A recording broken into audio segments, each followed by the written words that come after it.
Vale um comentário aqui, voltando para trás um pouco, que é interessante, né? Porque Bashir chegou numa mula, que ele é o salvador de fantasia, assim como Jesus chegou numa mula e entrou em Jerusalém, né? Bom, continuando aqui, vamos lá. Depois, no dia seguinte, o povo de Amargante vão fazer uma espécie de... Porque assim, Amargante é uma cidade de contadores de histórias. Só que eles não têm tantas histórias. Então eles têm uma tradição de mandar o povo deles, as pessoas, para outros povos, para aprender as histórias e vir contar a tradição. Tem um povo de tradição oral. E aí eles fazem lá os povos de Amargante fazem um campeonato para mostrar para baixo, né, as histórias que eles têm. E nisso Bashir é sempre acompanhado do ancião de Amargante, que chama Corcovado, que é um tipo assim, eles como se fossem, como eu posso dizer, um povo que se pinta de prata, não? Uma espécie de fuligem de prata, não sei dizer. E o ancião de Amargante ele é bem ancião, com barbas bem grandes, brancas e tal. E aí Bastian ele fala, né, que no mundo dos homens ele é zombado, porque ele conta histórias, as pessoas não zombam dele porque ele conta as histórias. Que Corcovado até se assusta, falando como é que as pessoas podem zombar de alguém que conta uma história. Como alguém pode zombar? Porque na nossa tradição isso é a coisa mais importante. Aí Bashir começa a contar a história de Amargante, desde o início, o que aconteceu, como foi criado o Lago de Sal, que quem criou foi um povo que chama Ai, que era um povo horrendo, que criou esse aí a pedido do povo de Amargante. Enfim, aí eles vão depois para um lugar que o ancião fala, tem um lugar que a gente não entra. E esse lugar, quando eles entram, que o ancião, ninguém nunca tinha entrado nesse lugar, e que Bashir parece que tinha contado que esse lugar é um lugar importante, eles vão de cara com a biblioteca de Amargante. Então ali contém toda a história de Amargante. E também ali contém todas as histórias de Bastian, porque Bastian é um contador de histórias, e ele é um contador de histórias do povo de fantasia. Então contém todas as histórias de Bastian, das obras completas da história de Bastian nessa biblioteca. E na biblioteca o Bastian descobre uma pedra que é feita para ele, que chama Altashir. E diz que tem uma inscrição embaixo, numa espécie de pequeno altar que está essa pedra, que é uma pedra que brilha, que ela diz que ela vai ter um brilho de 100 anos, mas se o Bastian, como eu posso dizer, se o Bastian utilizar, não Bastian, mas se ele, o dono da pedra, falar o nome da pedra ao contrário, dizer as letras do nome da pedra ao contrário, ela vai brilhar de uma única vez o brilho de 100 anos. E depois de ficar uns dias ali em Amargante, o Bastian parte junto com o Atreio e com o Falcor e com os 3 cavaleiros. Bastian sempre acompanhado dessa mula, ela se chama Lishna. Ele sempre vai ficar acompanhado dessa mula Lishna. E ele sempre continua com ela. Os cavaleiros oferecem para ele, não, vamos colocar você, que é o salvador, num cavalo. Desculpa, fazer um comentário aqui antes do Bastian partir. O Bastian é o seguinte, aquele cavaleiro que ele venceu, que chama Henrik, ele ficou derrotado, foi humilhado, a dama foi embora, a dama que ele amava, que ele fazia o cortejo da dama. E aí um dos cavaleiros, desses 3 cavaleiros que vai seguir com o Bastian, fala, por que você não ajuda Henrik? Você sendo o salvador, sendo um criador, você tem poder para isso. E Bastian procura Henrik, então vai querer ajudar ele. Então o que Bastian vai fazer? Ele vai criar uma história para o Henrik, porque ele sabe que sabe que a dama não vai ficar com o Henrik porque ele é um perdedor. A dama só quer o melhor dos melhores. Então Bastian, ele cria um dragão, uma história de um dragão. Esse dragão captura a dama. Nesse momento que ele conta a história do dragão, que a dragão captura a dama, aparece um dragão levando a dama embora, passando por cima de Amargante com essa dama, que ela pede socorro para ele. Aí Bastian conta o que o Henrik tem que fazer para salvar ela. E nisso também Bastian conta uma história já ancestral desse dragão e do mal que ele fez para a fantasia. E ele fica pensando sobre isso, né? Ele fica pensando sobre o que o Grau-Graman falou para ele. O Grau-Graman, não sei dizer, enfim, o que o Leão tinha dito para ele sobre o poder da criação, que você, quando conta uma história, ela pode ser nova, mas pode falar de tempos imemoriais. E ele fica pensando no mal que ele criou para a fantasia para poder criar essa história para Henrik. Enfim, aí ele parte então de Amargante junto com esses 3 cavaleiros, com Falkor e com Atreio. Vai existir então várias aventuras aí que o Bastian vai passar junto com o Atreio, com o Falkor. E uma coisa que o Atreio vai começando a sacar é que o Bastian não quer ir embora de fantasia, apesar dele dizer que quer ir embora de fantasia. Uma coisa que Atreio também entende é que Bastian começa a esquecer o mundo dos homens. Então Atreio, ele faz o seguinte, ele e Falkor sempre pedem para Bastian contar a história do mundo dele, como ele era, o que aconteceu, o que acontecia, quem era o pai dele, como as pessoas viviam, como era uma escola, o que era uma escola, o que significava a escola, o que se aprendia. Mas logo depois que o Bastian contava essas histórias, ele sempre esquecia. Mas o Atreio acaba sendo uma espécie de guardião moral da história de Bastian, porque Bastian, ele conta a história, mas não se lembra. E cada vez que ele faz um pedido, ele acaba se esquecendo. E uma coisa que o Bastian quer que o Atreio valorize ele, aprecie ele e seja, como eu posso dizer, que valorize ele pela força dele, pela beleza de príncipe oriental que ele tem, pela força que ele tem. Mas Atreio admira ele pelas histórias que ele conta, pelo poder de criação que ele tem, pelas histórias interferindo entre passado e futuro, presente. Nisso o Atreio admira ele. Não admira ele pela beleza dele, não admira ele pela força dele, mas Bastian quer que ele admire ele por isso. Ele quer ser admirado pelo Atreio, pela força, pela beleza, pelas capacidades que ele consegue fazer dentro de fantasia, sendo o príncipe oriental. Mas não é isso que o Atreio vê. E nisso, nessas andanças que eles fazem, um dia, uma madrugada, o Atreio e o Bastian encontram esse povo de Ai, que eu falei que fez a lagoa de o lago de Sal de Uru, que é um povo horrendo, né? Uma descrição do povo horrendo, mas não é um povo como o Igramu, era um povo pacífico. E eles são, como eles são horrendos, eles gostam de fazer presentes para fantasia. Então eles constroem torres, nas noites eles constroem coisas belas. São as lágrimas desse povo que fizeram o lago de Sal de Uru. E quando eles encontram Bastian, eles ficam com vergonha. Mas depois eles pedem para Bastian, como ele é o Salvador, para ajudar eles. Porque eles querem ser belos, eles querem ser bonitos. Então Bastian faz um pedido. Ele faz um desejo. Então ele começa a contar uma história, não? Começa a contar a história do povo de Ai, que mudando o futuro, que eles iam ficar com uma espécie de lagarta. Eles eram uma lagarta, então eles tinham realmente o formato de uma lagartas horrendas. Aí ele conta uma história que eles iam, como eu posso dizer, ir para uma espécie de casulo, e dali ia virar uma espécie de outra criatura. Aí no dia seguinte eles vão dormir, no dia seguinte eles se dão de cara com um povo, né, já que seria chamado de os gargalhadas, que é uma espécie de borboletas papagaios. Só que eles é um povo assim, o povo de Ai era um povo sábio. Era horrível, mas era um povo sábio. Já os gargalhadas eram um povo belo, bonito, faziam as pessoas rir, todo mundo ria, porque o povo de Ai era horrível, e as pessoas tinham nojo e horror. Já o povo de Ai, as pessoas olhavam e riam, porque eles eram engraçados, divertidos, mas automaticamente eles eram estúpidos. Tudo era uma grande piada para eles. Então assim, automaticamente eles continuavam sendo horrendos. Eles não eram feios, mas eles eram uma piada insuportável, que até Bastian não suporta, ele quer ir embora, Atreio quer ir embora, os 6 cavaleiros eles partem. Então, continuando a história aqui, o Bastian, ele acaba sendo procurado por vários povos de fantasia, vários delegações querem seguir ele, vários outros povos de parte distante vêm seguir Bastian. Eles começam então a ir numa busca do mundo dos homens. Só que Atreio sabe que Bastian não quer ir embora. Bastian não pretende ir embora de fantasia. Atreio uma hora diz para Bastian, ele precisa ir embora, porque ele precisa contar a história de fantasia,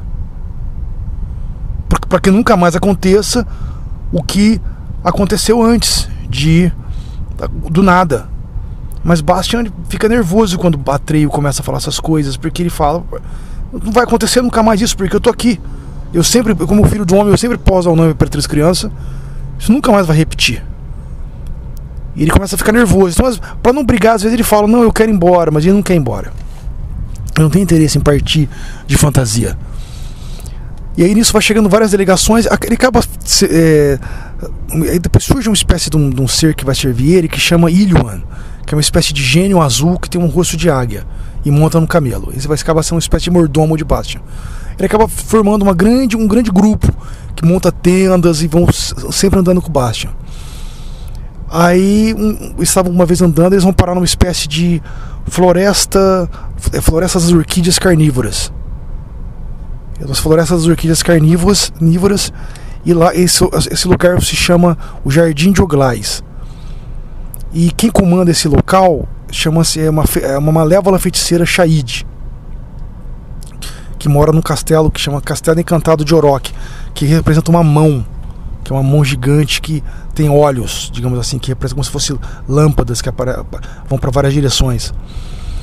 E aí essa Shaid, quando eles estão perto dessa região, ela manda os soldados dela, que são soldados assim, bem grandes, que tem o corpo de ferro.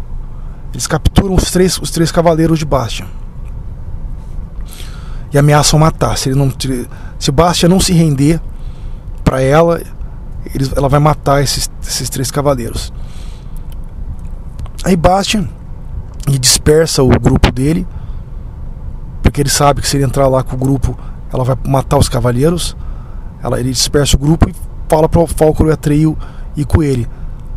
E aí ele vai e fala para o Falcor e o Atreio: vocês fazem uma diversão, chama a atenção dos soldados, e eu vou ir eu entro no castelo dela, vou salvar os três.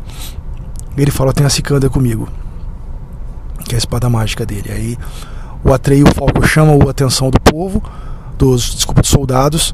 Quando os soldados vão atacar eles, o Atreio vai pra cima do Falcor e voa. Nisso o Bastian vai e consegue entrar no castelo. Ele desce para as profundezas do castelo, no calabouço. No calabouço ele acha os três cavaleiros, consegue salvar os três cavaleiros. Os três cavaleiros estão bem, como eu posso dizer, tinham sido torturados. Aí os soldados de ferro vão atacar eles, né, nesse momento.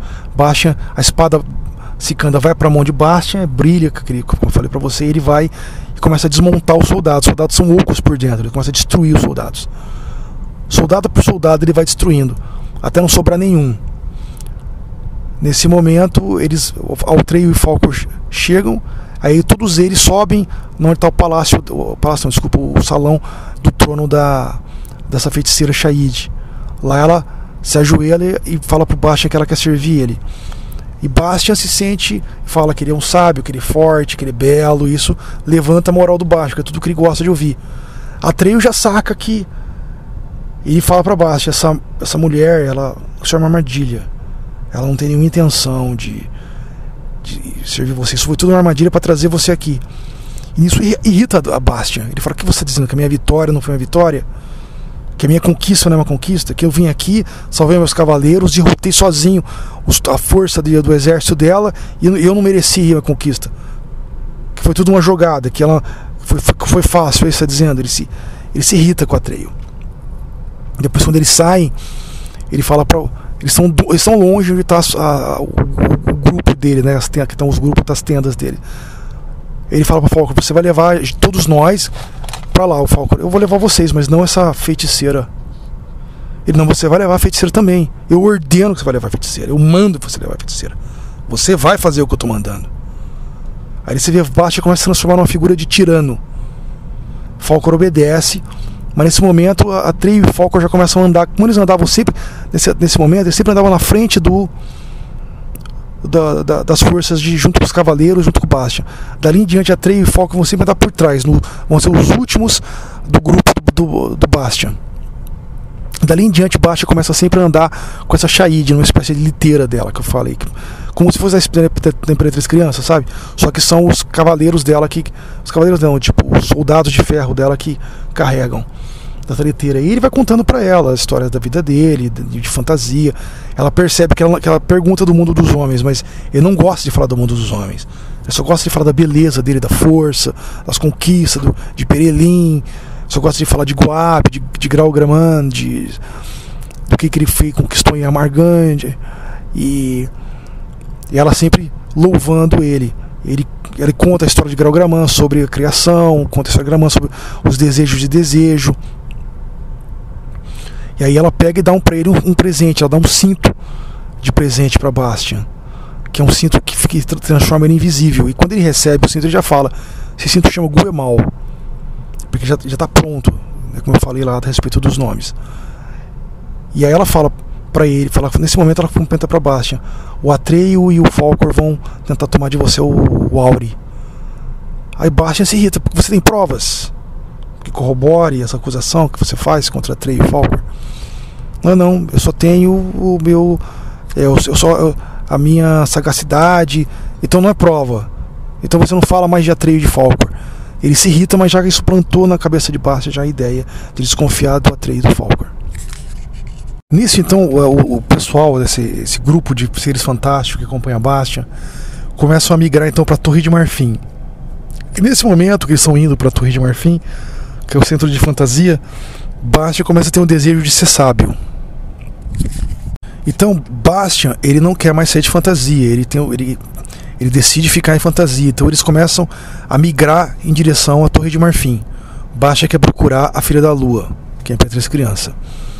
E então eles, numa noite, eles param o campamento de arma, eles armam o acampamento em volta de um grupo um cercado de montanhas. E nessa noite aparecem 6 corujas gigantes que vão em busca de Bastian. E aí lá o Ilúan vai receber esse grupo, né, que ele é o mordomo de Bastian. Ele manda procurar Bastian vai até eles. E eles falam que essas corujas foram mandadas por um ser que se chama Ucto, que se chama a Voz da Intuição, que é um dos grandes sábios que vive no mosteiro de Gigami, que é o Mosteiro das Estrelas, que é a sede da sabedoria, que fica onde os monges aprendem o conhecimento. Ucto é um dos 3 pensadores profundos que dirigem o mosteiro, né, que ensinam os monges o conhecimento. Então as corujas são as mensageiras da noite, que pertencem ao Ucto. Mas se ele tivesse chegado ali de dia, os mensageiros do Chikri, que é o pai da visão, teria enviado as suas águias gigantes. E se ele chegasse lá no crepúsculo, o Ísipo teria enviado as suas raposas gigantes. Muito interessante aqui, né, que a coruja, ela é um animal de Minerva, né, que seria a deusa da sabedoria da mitologia grega, representa a sabedoria. A águia representa a visão, sentido aguçado, e a raposa representa a astúcia. Então, os monges que servem esses 3 líderes, né, da sabedoria, são seres de toda a fantasia, que são os habitantes de lá. Eles são variados, né, todos são seres fantásticos, e eles, quando eles vão juntar para esse mosteiro, eles têm que renunciar às suas famílias e seus reinos. Quando as corujas elas chamam Bastian, elas falam que os 3 sábios têm um enigma para Bastian. E elas perguntam se Bastian está disposto a ir lá. Bastian diz que sim, está disposto a ir lá para responder o enigma delas. E então como são 6 corujas, mas Bastian, antes ele fala: olha, eu aceito ir, mas eu vou levar meus 2 discípulos. E aí ele manda falar pro Ilúan chamar a Shaid e o Atreio. A Shaid chega lá. Quando o Atreio chega lá, o Atreio pergunta pra Bastian: por que eu? E até a Shaid pergunta: por que ele? E ele fala: não, tem um significado eu chamar vocês, e vocês vão comigo. E é verdade isso daí, porque Bastian ele foi sábio nesse aspecto, porque na vida, o que ele levou com ele pro Mosteiro da Sabedoria? Ele levou o bem e o mal, porque a Shaid representa o mal e o Atreio representa o bem.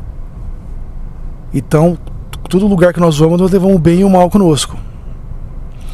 Aí, como eu falei, são 6 corujas, cada uma pega uma espécie de liteira, que eu falei, uma espécie de liteira pequena, que tem uma espécie de para poder levar eles, para poder carregar eles, né? De duas em duas elas vão levando ele para o mosteiro, porque o mosteiro fica em cima do pináculo de uma montanha. Então quando eles chegam lá no mosteiro, eles são levados para um salão central. Nesse salão central tem uma espécie de, como eu posso dizer, tem 3 tronos que ficam esculpidos em pedra, dentro, como eu posso dizer, colocado numa espécie de numa rocha. 3 pedras, são 3 tronos de pedra numa rocha no centro do salão. E então assim, o Uktu, ele tem o rosto de uma coruja, mas é um homem com o rosto de coruja. O Chikri é um homem com o rosto de águia. E o Izupu é uma raposa um homem com o rosto de raposa. O Chikri, como ele é o mais velho, ele fica no centro, senta no centro dos tronos. O Uktu à direita e o Izupu à esquerda. Então o Chikri ele vai fazer o primeiro enigma para Bastia decifrar. Porque ele diz para Bastia que os 3, a ideia de fantasia dos 3 diverge desde tempos imemoriais. E cada um tem cada um imagina a fantasia de uma maneira. E eles querem saber por que cada um imagina a fantasia de uma maneira. E eles pedem para Bastia definir o que é a fantasia. E aí Bastia aceita. Então vai ser 3 perguntas. De cada um dos sábios vai fazer para Bastia uma pergunta. Bastia aceita. E aí Chikri, então, que é o mais velho, ele pergunta: o que é fantasia? Aí Bastia responde: fantasia é história sem fim. Aí tudo bem, aí cada um vai para o seu quarto à noite. Bastia vai continuar o outro enigma na noite seguinte. Aí na noite seguinte o Uktu pergunta: aonde está escrito a história sem fim? Bastia responde: a história sem fim está escrita em um livro, capa cor de cobre. Tá, tudo bem. Na noite seguinte, então, aí eles são levados lá para o salão central. Izupu pergunta: aonde está esse livro? Bastia responde: esse livro está num sótão de uma escola. Aí os 3 falam: grande sábio Bastia, nós não queremos duvidar de você, mas você não tem nada para oferecer para nós. Além disso, precisamos de uma resposta para clarear nosso entendimento. Aí Bastia então fala para eles: vamos então todo mundo subir lá para o pináculo, lá para cima no observatório do mosteiro. Todos eles vão para o observatório do mosteiro. Lá no observatório do mosteiro, Bastia pega a pedra Altashir e diz o nome dela ao contrário, as letras ao contrário. Aí nesse momento irradia uma luz da pedra. Então todos eles estão olhando as estrelas. Irradia uma luz da pedra em direção às estrelas. Então o céu, que é o céu estrelado, vira de repente o sótão da escola. E de repente apaga e volta a ser um céu estrelado. Mas aí nesse momento o Chikri fala: grande sábio Bastia, eu vi. Eles começam a discutir entre eles e falam: eu vi uma águia. Uktu viu uma coruja. E Izupu viu uma raposa. Qual de nós está certo? O Bastia responde: todos vocês estão certos. Eles pedem mais para o Bastia ficar mais. O Bastia: não, agora eu vou embora, que eu tenho que ir para a Torre de Marfim. E aí desse período em diante houve um racha no mosteiro. E cada um desenvolveu o seu próprio mosteiro. Cada dessas criaturas desenvolveu o seu próprio mosteiro. Então nesse momento a fama de Bastia dobrou em fantasia. Cada vez vem mais seres para servir ele, para vir atrás dele e tudo mais. Mas Bastia se sente muito sozinho, porque ele não tem tanta vontade de ficar com o Shahid, que fez uma acusação contra Atreyu e Falkor. E ele não tem contato tanto mais com Atreyu e Falkor, porque ele humilhou várias vezes Atreyu e Falkor. Então numa noite ele resolve colocar o cinto Guemal só para poder ver Atreyu e Falkor, para estar na presença deles sem ele se humilhar. Por exemplo, ele sente ter que ir atrás por conta própria, seria ele se humilhar. E ele pode estar na presença de Atreyu e Falkor sem se humilhar. E, enfim, aí ele coloca o cinto, fica invisível e vai até o fim do acampamento. Lá ele encontra Atreyu e Falkor conversando e ele ouve Atreyu falando para Falkor que naquela noite ele ia roubar o Auri do Bastia. E Falkor fala: mas é sábio a gente você tomar essa atitude? Ele fala: é a única atitude que nós temos que fazer. Ele fala: não tem como tomar pela força. Então eu vou agora, quando eu estiver dormindo, eu vou tomar o Auri dele. Nisso Bastia se sente traído. Ele volta até o acampamento dele, tira o cinto e chama os 3 cavaleiros deles e fala: ó, essa noite alguém vai me tentar roubar o Auri. Então vocês vão ficar escondidos na minha tenda, e quando o ladrão chegar, vocês vão prender ele, mas eu não quero que vocês machuquem o ladrão. Aí depois ele vai até onde tá os soldados de ferro da Shaid, e ele fala: vocês vão me servir, vocês vão servir a mim, que a sua mestra é minha serva, vocês vão servir a mim. E eles falam: dependendo da sua força de vontade, porque a Shaid, ela controla os soldados pela força de vontade dela. Dependendo da sua força de vontade, ele fala: o que você quer que faça? Eu quero que vocês prendam Falkor. Ele fala: precisa de muita força de vontade, eu tenho força. Aí ele vai, pela própria força de vontade dele, começa a controlar os soldados de ferro da Shaid. E aí eles falam: com essa força a gente consegue prender o Falkor. Mas ele fala: não machuca o Falkor. Aí depois de uma certa quantidade de tempo, os 3 cavaleiros vêm com Atreio, e os soldados de ferro vêm com o Falkor. E os 3 cavaleiros falam: olha, ele tentou roubar, ele tentou entrar na sua tenda, e quando nós acusamos ele não negou. E o Falkor também não negou nada, e também não assumiu nada, ficaram quietos. Aí aí Bastian vai e não tentou lutar também, tipo, Atreio não tentou lutar contra, nem Falkor tentou lutar contra, eles aceitaram muito bem serem levados. Tipo, os soldados de ferro não precisaram colocar força para Falkor, nem os 3 cavaleiros, quando aprenderam Atreio, ele não tentou lutar contra eles. Aí Atreio vai, chama os 2 de traidores, e ele fala: olha, eu não vou matar vocês, porque Atreio, você foi que me trouxe para a fantasia, foi por causa de você que eu tive contato com a Imperatriz Criança. E Falkor, porque você foi a coisa mais linda que eu ouvi, o seu som, a sua canção em cima de Amargante, eu também não vou matar vocês, mas eu não quero vocês mais na minha presença. E os 2 vão embora. Então, nesse período que Bastian está a caminho da Torre de Marfim, Shaid incute nele o desejo de ele se transformar em imperador. Mas Bastian não aceita isso, o que ele quer é encontrar a Imperatriz Criança. E depois, assim, uma coisa que eu vou comentar aqui: existe uma conversa entre Atreio e Falkor, dizendo que Atreio quer salvar Bastian. E ele pergunta, porque ele entende que Bastian está indo para o caminho negro, um caminho de destruição. E ele fala: por que a Imperatriz Criança não faz nada a respeito de Bastian? Por que ele fala, ela não se importa? E ele vai dizer: Imperatriz Criança, ele vai fazer um comentário negativo sobre ela. Falkor: não, eu sei o que você vai dizer, não fala isso. Você não entende a Imperatriz Criança, ela não é um ser de fantasia como eu e você. Ela tem uma ligação com o mundo dos homens, ela é diferente. E o que importa para ela é a salvação de fantasia. Ela não importa necessariamente com a salvação de um filho de homem. Isso não significa que ela é má. O Falkor diz para ele.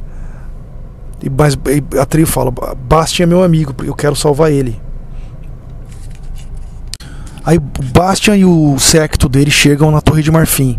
Quando eles chegam lá, os servos da Imperatriz Criança vão todos receber ele com pompa, com honra, como salvador de fantasia. Bastian pede para ver a Imperatriz Criança.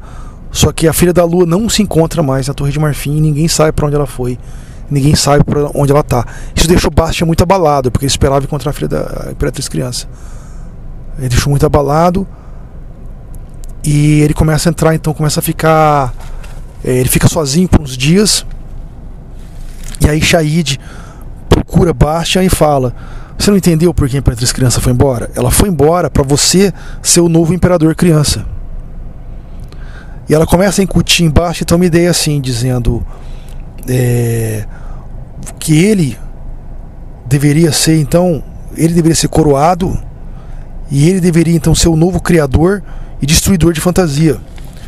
Que ela fala para ele deveria criar uma nova fantasia, onde não existiria um árbitro para ele, não existiria juiz, onde ele seria o criador de um local sem limites, não teria condições para ele, onde ele reinaria mudando o curso dos acontecimentos em um eterno jogo.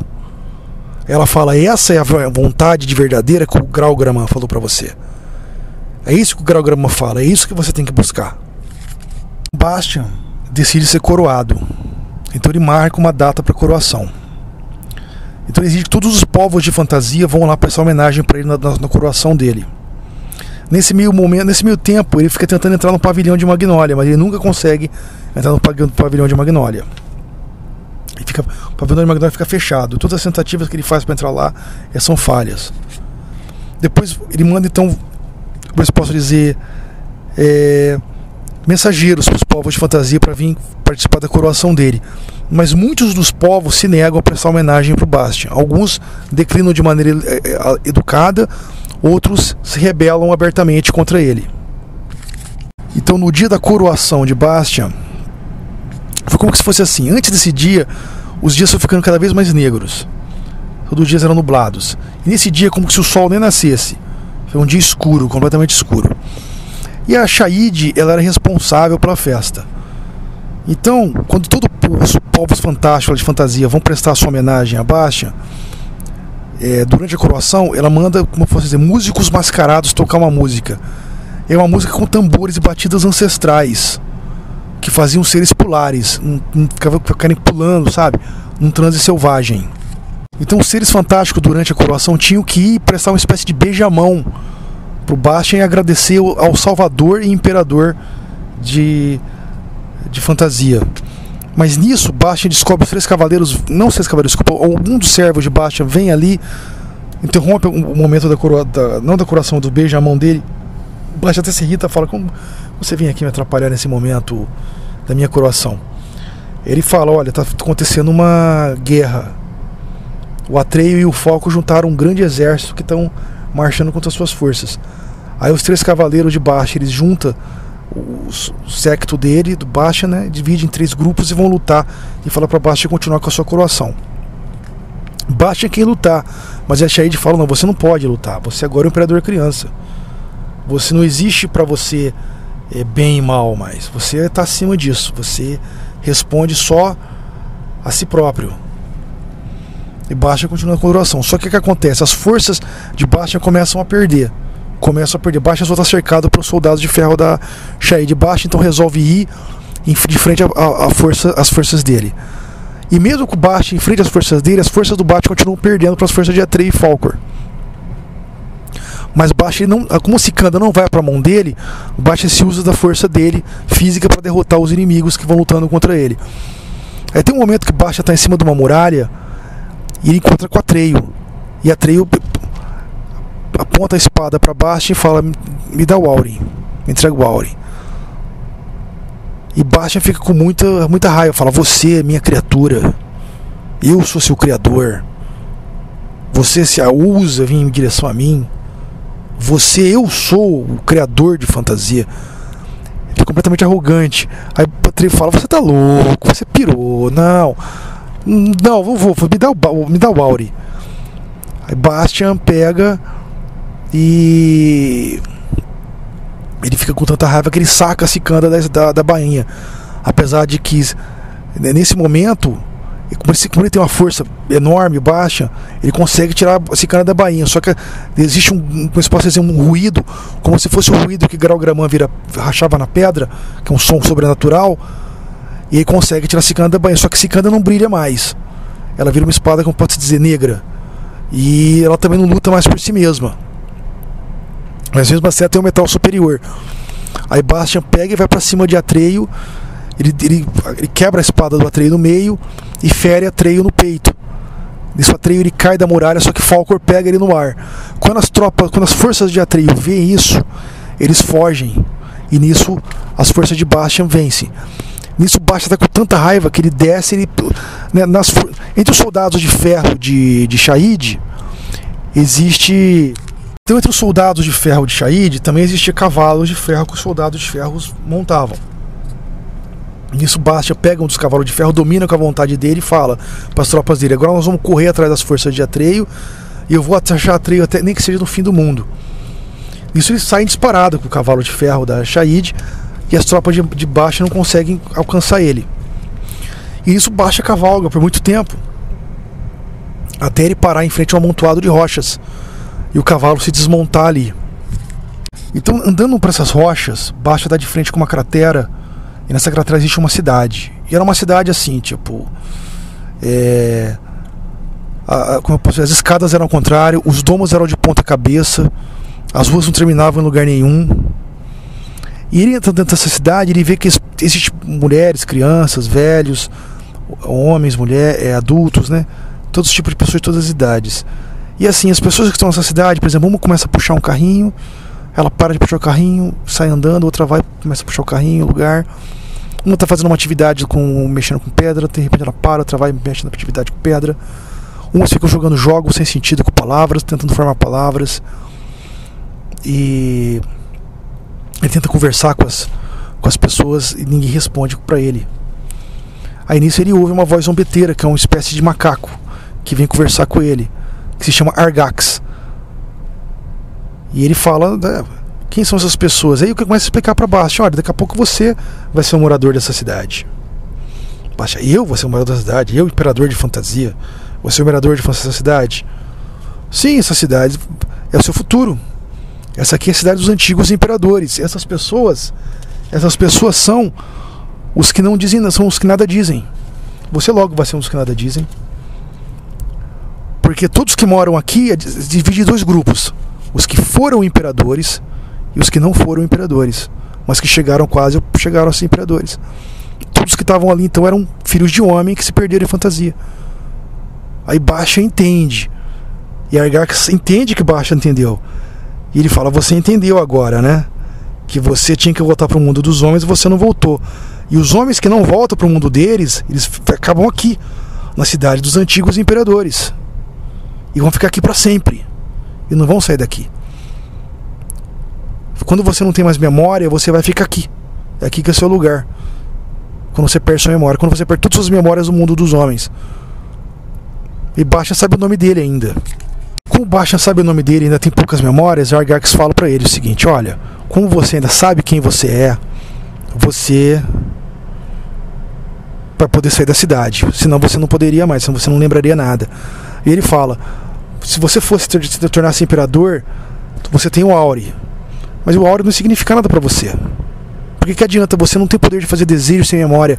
Para você fazer um desejo, você precisa da sua memória. Sem memória não tem desejo, sem memória não tem futuro. Você precisa da memória para você ter um futuro. Então você fica sem vontade própria.